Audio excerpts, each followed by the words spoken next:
हे दोस्तों, देखा आपने? देखा किस तरह ट्रेन छूट गई। क्या था झांसी, और झांसी से लौट के आ रहा था और भागा चला, भागा भागा भागा भागा भागा, और क्या देखा कि ट्रेन निकल गई।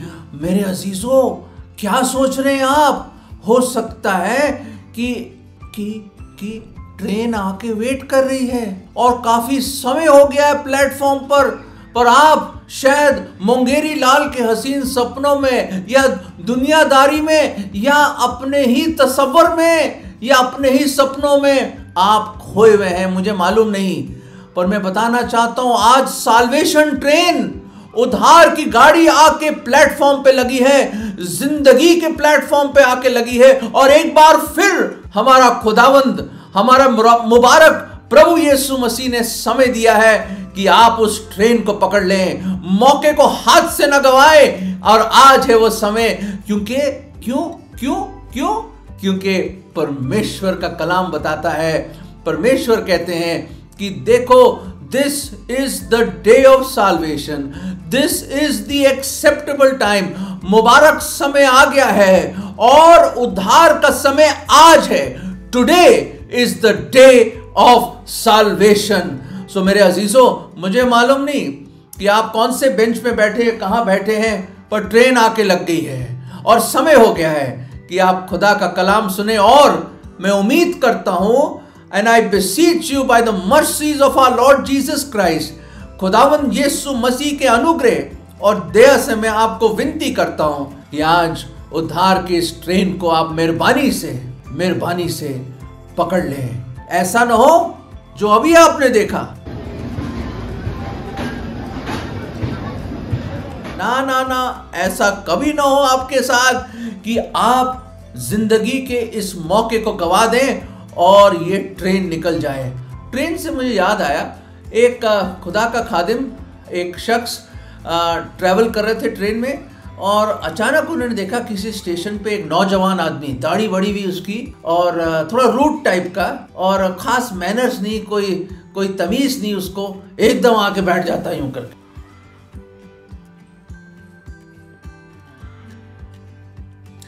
ना किसी से बात कर रहा है, ना कुछ ग्रीटिंग कर रहा है, ना कोई हेलो, ना आदाब, ना कुछ। और परमेश्वर के दास ने देखा, जरूर ये घबराया हुआ है, सांस भी फूली हुई उसकी, पसीने छूट रहे हैं उसके। और उसने कहा, भाई साहब कुछ पानी पिएंगे आप? तो उसने अपना बॉटल दिया उसको, और उसमें से उस आदमी ने पानी पिया, थैंक यू दे दिया। और उसके बाद और कुछ खाना खा रहे थे वो, तो कुछ समय के बाद खाना दिया उसको। बातों बातों में पता चला कि बहुत अच्छा लड़का है वो, पर कुछ खास उसके बारे में समझ नहीं आई। पर समझ कैसे आती, क्योंकि टीटी साहब आए, और जैसे टीटी साहब आए, ये लड़का उठ के भागा, और जैसे ही भागा आगे, और टीटी ने बोले, रोको इस शख्स को रोको। और एकदम लोगों ने उसको पकड़ के दबोच लिया, और पकड़ के उसको टीटी के सामने आए। उसने कहा, भाग रहा है विदाउट टिकट निकालो। तो वो लड़का कभी यहाँ देख रहा है, कभी वहाँ देख रहा है, कभी इधर देख रहा है, कभी उधर देख रहा है, और पसीने छूटने लगे उसके। और फिर टीटी ने कहा, वाह भैया वाह, विदाउट टिकट कानूनी अपराध है। अब जानते हैं, आपने कानून का उल्लंघन करा है, फाइन लगेगा आपको, फाइन।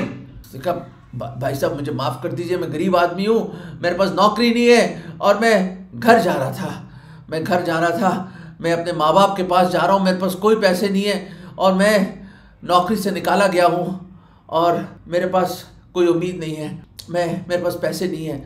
उसने अपनी जेब खोल के दिखाई, कहते मेरे पास कोई पैसे नहीं है। और टीटी बड़ा नाराज, और साथ में सिक्योरिटी वाले भी आ गए, उसने भी पकड़ लिया, कहते अभी जो स्टेशन आएगा, अभी बंद करते तुझे, हम अभी बंद करते। और उधर वो प्रभु का शख्स है, जो परमेश्वर का खादिम बैठे हुए थे, पास्टर साहब, वो उठते और कहते, कितना हो गया फाइन उसका? सर मैं ये आप कौन है?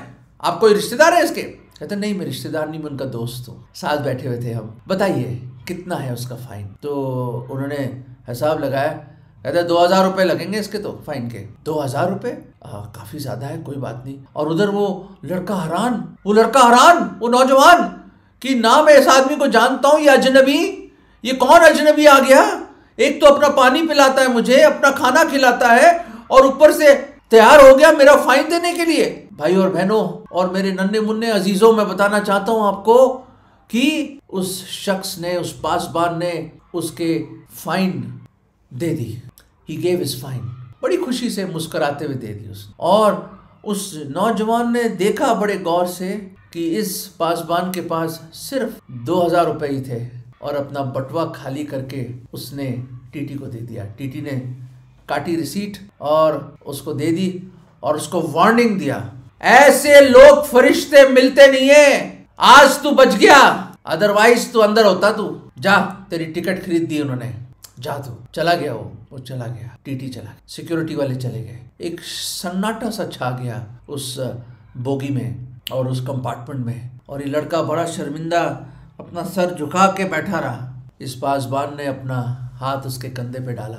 उसने कहा, बेटा कोई बात नहीं, हम सब कानून तोड़ चुके हैं। उसने उसकी तरफ देखा, सर कानून तोड़ चुके हैं? हाँ, हमने हर एक नियम परमेश्वर का तोड़ा है। 10 नियम है, हम सब जानते हैं। 10 नियम क्या, हर एक नियम जो बाइबल में मेंशन्ड है हर एक तोड़ा हुआ हमने। और उसने कहा सबसे बड़ा नियम जो है, तू अपने खुदा से अपने पूरे मन, पूरी जान, पूरी ताकत, पूरी समझ से प्यार कर, अपने पड़ोसी को अपने जैसे मोहब्बत कर। वो भी कहाँ मानते हैं, उसमें भी हमने तोड़ा हुआ है। परमेश्वर को कौन सा प्यार करते हो?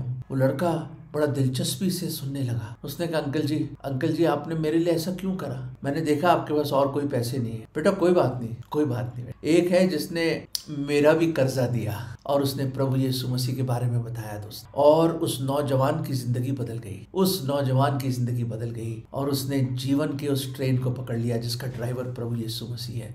दोस्तों मैं बड़ा मुतासिर हुआ इस कहानी से। और आज के ज़माने में कौन किसी की मदद करता है? No one. कौन करेगा मदद? कोई करता है मदद? कौन करता है? आप कहेंगे ये तो वाकई फरिश्ता होगा कोई आदमी।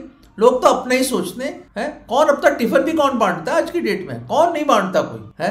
पर इस शख्स ने जितने भी पैसे थे सारे दे दिए और इसको बचा लिया, इस अजनबी को बचा लिया। दोस्तों ऐसे ही बाइबल में भी प्रभु यीशु मसीह ने एक दृष्टांत सुनाया, बड़ा खूबसूरत दृष्टांत है। इसमें भी एक पेमेंट की बात है, इसमें भी एक सॉर्ट ऑफ पेनल्टी या चालान की वाली बात, पैसा देने वाली चीज़ है इसमें। बहुत खूबसूरत चीज़ है, शायद आपने इस पर तवज्जो ना दिया हो।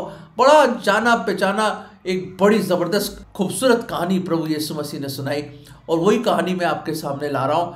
लूका के 10वें अध्याय में हम इसके बारे में देखते हैं। Luke chapter 10 and verse 30। अगर आपके पास बाइबल है, मैं तो हमेशा कहता हूँ कि अगर आपके पास बाइबल नहीं है तो प्लीज़ आप लिखिए बाइबल के लिए, या कहीं से आप बाइबल ले लीजिए। दोस्तों ये जो खुदा का कलाम है ना, ये जीवत है। It's a living word. ये कलाम आपसे बात करता है। ये जो पवित्र शास्त्र है, परमेश्वर का वचन आपसे बात करता है। और जब आप इसको पढ़ते हैं ऐसा लगता है कि रूबरू खुदा आपसे बात कर रहा है। तो प्लीज़ मेरी रिक्वेस्ट है, आप फर्स्ट अपॉर्चुनिटी में बाइबल लीजिए अगर आपके पास नहीं है, और पढ़िए, क्योंकि ज़मीन और आसमान टल जाएंगे, खुदावंद यीशु मसीह ने बोला, पर एक बिंदु भी नहीं, not even a tittle will pass away, टलेगा इस वचन से। ये है अब्दी, ये है इटर्नल, ये हमेशा रहने वाला कलाम है। दोस्तों इस नाशवान दुनिया में यही एक ऐसी चीज़ है जो हमेशा रहेगी।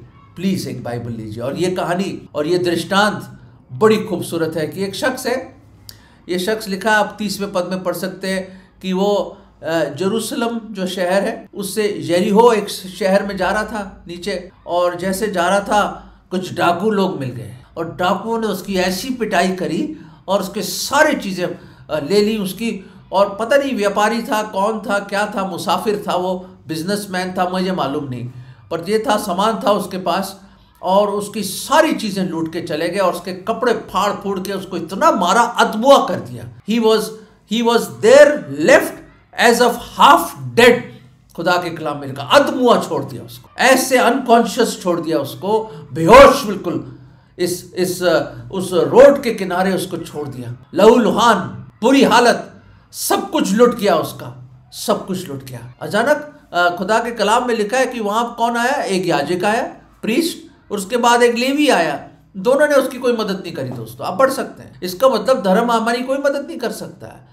पाप ने इतना मारा हमें, ऐसी पिटाई करी है, और शैतान ने खूब ठट्टे में उड़ाया हमें, और मजाक उड़ाया हमारा और हमें स्ट्रिप कर दिया हर एक चीज से। धार्मिकता तो थी नहीं हमारी, ना कोई पवित्रता थी। और हम जो पापी लोग, क्योंकि बाइबल में क्या लिखा है खुदा के कलाम में कि हर एक ने पाप किया है, हर एक उसकी महिमा से गिरा हुआ इंसान है। हमने खुदावंद परमेश्वर के हर एक नियम को तोड़ा हुआ है, हर एक नियम को तोड़ा हुआ हमने। इस जिंदगी के सफर में हमने हर एक नियम तोड़ा है खुदा का। और खुदावंद के कलाम में यह लिखा है कि ऑल हैव सिन्ड, हर एक ने पाप किया, हर एक उसकी महिमा से रहित है, गिरा हुआ है। There is none righteous, no not one, कोई धर्मी नहीं है, कोई पाक नहीं, कोई पवित्र नहीं है। हमारे जीवन में कोई पाकीज़गी है ही नहीं।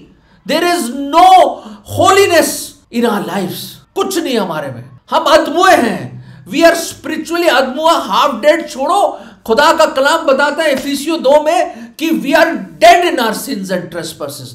हम तो आत्मिक रूप से मुर्दा हैं, हम लोग, हमारा कोई वजूद नहीं, हम बेकार हैं, यूजलेस हैं आत्मिक रूप से। आप बोलोगे अल्फ्रेड साहब बहुत खतरनाक शब्द बोल दिया आपने, क्या बोलूं मैं फिर? आप देखिए हमारा हृदय कैसा है, ढोंगी दुष्ट है, कितना जलन, कितना घमंड, कितनी बुराइयां, क्या गंदे गंदे विचार आते हैं, क्या हवस है हमारे अंदर, क्या अभिलाषाएं, गंदी अभिलाषाएं, क्या हम वैनिटी देखते हैं, क्या बुरी बुरी चीजें देख के हमें मजा आता है, क्या सुनते हैं गंदे गंदे जोक्स और हमें भी हंसी आती है उसमें कि ये जुबान छोटा मेंबर है, कितना बड़ा आग लगाता है। ये हृदय दुष्ट है, ढोंगी है, ये आप जानते हैं और खुदावंद बेहतर जानते हैं। क्योंकि परमेश्वर अंदर का रूप देखता है, मनुष्य बाहर का रूप देखता है। बाहर का रूप नहीं देखता परमेश्वर अंदर का रूप देखता है, हमारे हृदय को देखता है। और हृदय हमारा दुष्ट है और ढोंगी है।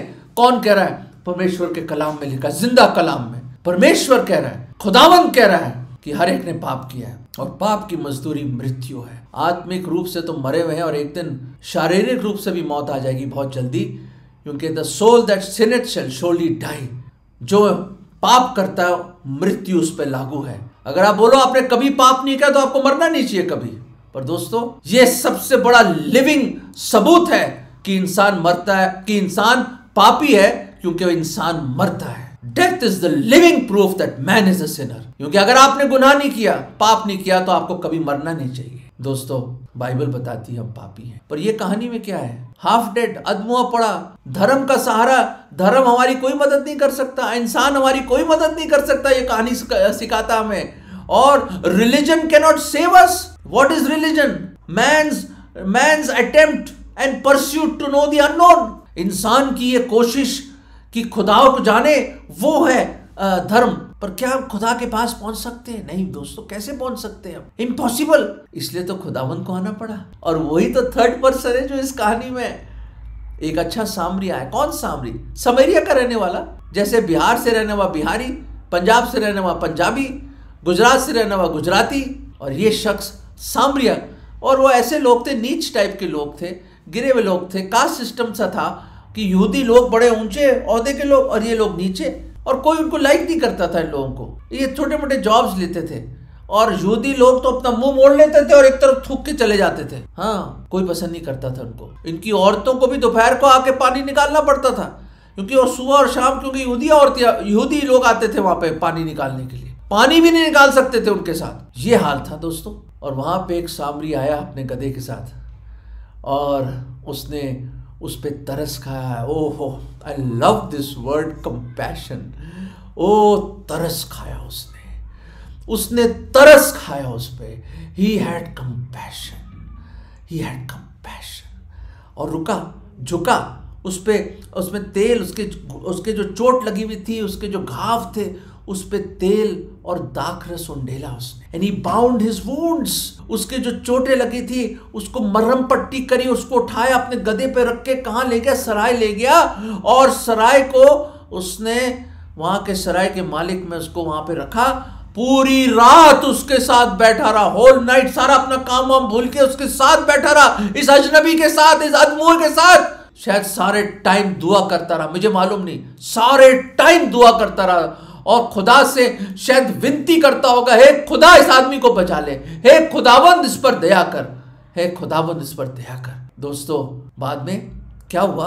पैसे तो दिए उसने, उसके पूरे ट्रीटमेंट का, रहने का पैसा दिया। बाइबल में का 2 पेंस उसने दिया। और फिर बाद में जाने से पहले, सुबह जब भोर हुई, जब जाने लगा, उसने क्या कहा? इसका ख्याल रखना, 35वें पद में, और कहता है कि जो कुछ इस पे आपने ज्यादा खर्चा किया हो इस पैसे देने के अलावा, मैं आके पूरा करूंगा। कहता है I will repay, I will come again. I love that word, I will come again. मैं फिर लौट के आऊंगा, मैं लौटूंगा, कहता है, और मैं जो भी कुछ आपने इस पर ज्यादा खर्चा किया है मैं पूरा कर दूंगा। और चला गया दोस्तों, वो चला गया, वो अजनबी, वो सामरी, अच्छा सामरी चला गया और उसने कहा मैं लौटूंगा, मैं लौटूंगा, और जो कुछ आपने खर्चा किया इस पे मैं पूरा करूंगा। दोस्तों मेरे अजीजों, अच्छा सामरी प्रभु यीशु मसीह है। उसने क्या क्या कीमत दी दोस्तों, क्या कीमत दी हम जैसे मुर्दों के लिए,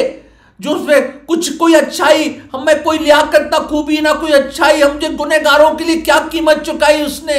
वो आ गया स्वर्गों को छोड़कर झुक गया वो, और उसने दाखरस और तेल नहीं, उसने अपना लहू बहा दिया। जो क्रूस पे कुर्बान है वो मेरा मसीहा है, हर जख्म जो उसका है वो मेरे गुनाह का है, वो मेरे गुनाह का है, वो मेरे गुनाह का है। दोस्तों अपने लहू से उसने हमारे अधर्म, हमारे पापों को धोने के लिए अपना लहू बहा दिया उसने।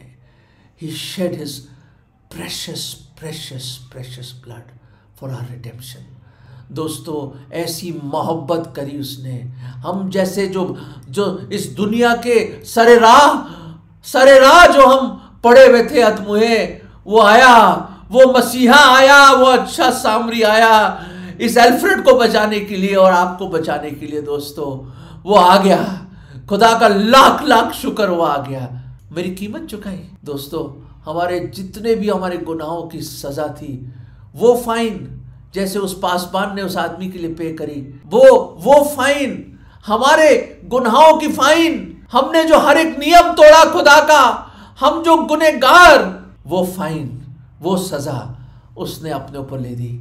उसने तो अपना बटुआ खाली कर दिया, प्रभु यीशु मसीह ने अपने आप को अंडेल दिया, उसने अपने आप को नो रेपुटेशन बनाया, अपने आप को उसने कंगाल कर दिया, उसने अपने आप को उसने शून्य कर दिया, अपनी आत्मा को पोर आउट कर दिया हमारे लिए, अपना लहू बहाया। दोस्तों उसको मारा गया, गाड़ा गया, वो तीसरे दिन जी उठा और उसने कहा, और जिंदा ही स्वर्ग में गया, और उसने कहा मैं शीघ्र आने वाला हूं। वो अच्छे सामरी ने बोला मैं जल्दी आऊंगा और सब कुछ चुका दूंगा। दोस्तों वो अच्छा सामरी हमारा प्रभु यीशु मसीह है, वो गया है हमारे लिए जगह तैयार करने के लिए, वो जरूर आएगा, वो जल्द आने वाला है, जल्द आने वाला है। जिंदगी के इस उद्धार, ये साल्वेशन ट्रेन बहुत जल्दी चली जाएगी। दोस्तों मौका हाथ से न गवाइए, आज है समय, आज है मौका उद्धार का, आज इस ट्रेन को पकड़ लीजिए दोस्तों, प्लीज मेरे जैसे इस ट्रेन को मिस मत कीजिए दोस्तों। है जिंदगी के प्लेटफॉर्म पे ये ट्रेन लग गई है, आज शाम आपकी जिंदगी के सामने ये ट्रेन आई है, आज है मौका, आज हरी झंडी दिखा रहा है प्रभु यीशु मसीह। मेरे अजीज तू आ जा, तू आ जा, ए मेहनत करने में बोझ से दबे हुए इंसान, तू मुझ पास आ जा, मैं तुझे विश्राम दूंगा। ये ट्रेन जा रही है स्वर्ग की ओर, तू आ जा, ये सफर मुबारक हो जाएगा तेरा, तेरे सारे बोझ, पापों का बोझ हट जाएगा, मैं अपनी शांति दूंगा तुझे, इस सफर में मैं अपनी शांति दूंगा, मैं तेरा हम सफर होऊंगा, खुदावन बोलता है। तू आ जा, तू मेरा दोस्त है, मैंने तुझे दुश्मन नहीं बुलाया, यू आर माई फ्रेंड, मैंने तेरी टिकट ले ली है स्वर्ग की, तू आ जा, बस तू विश्वास का कदम उठा और तू पकड़ ले इस ट्रेन को। There is a reserved seat for you, ये सीट तेरी है, तू आ जा, बस विश्वास का कदम उठा, बस विश्वास दिखा और ये बोल, प्रभु जी मैं पापी हूं, मेरे पाप क्षमा कर दीजिए प्रभु, मैंने आपके सारे नियम तोड़े हैं प्रभु, मैं गुनहगार हूं, मैं अंगीकार करता हूं, मैं मानता हूं मैं पापी हूं, मैं मानता हूं प्रभु, मैं अंगीकार करता हूं, मुझ पर दया करो प्रभु, मुझ पर दया करो। मैं मानता हूं, विश्वास करता हूं प्रभु कि आपने मुझ पापी के खातिर सलीब पर अपनी जान दी, अपना लहू बहाया, आपको दफना दिया गया, तीसरे दिन आप जिंदा हुए और जीवत ही स्वर्ग में गए और दोबारा आएंगे प्रभु। आपने मेरा महान पापों का कर्ज चुका दिया। धन्यवाद प्रभु, धन्यवाद प्रभु। मैं आज अपने दिल में आपको बुलाता हूँ और आज आपको अपना उद्धारकर्ता, मुक्तिदाता प्रभु करके ग्रहण करता हूँ। प्रभु जी, मुझ पापी पर दया करो, मेरे पाप क्षमा करो, मुझे बचा लो। ये विश्वास की प्रार्थना में प्रभु यीशु मसीह के नाम में मांगता हूँ, आमीन। दोस्तों, अगर आपने ये प्रार्थना करी है सच्चे मन से, तो आपने वो ट्रेन पकड़ ली है, ये ट्रेन पकड़ ली है आपने। और हमारा इंजन ड्राइवर प्रभु यीशु मसीह हमें तोड़ तक पहुंचाएगा, हमें मंजिल तक पहुंचाएगा। और याद रखें, हम सब साथ स्वर्ग जाएंगे एक दिन, और उस राज्य में शामिल होंगे जिस राज्य का कोई अंत ना होगा। His kingdom shall have no end. दोस्तों, अगर आज भी आप सोच रहे हैं, क्या सोच रहे हैं, आइए ना, the ticket has been bought, the price has been paid, and he has come, and he has come, and the train is waiting. ये ट्रेन, इस मौके को, इस अपॉर्चुनिटी को प्लीज आज ग्रहण कर लीजिए, उस खुदावन को ग्रहण कर लीजिए और जीवन और अनंत जीवन पा लीजिए। God bless you. ट्रेन जा रही भाई, जल्दी करो।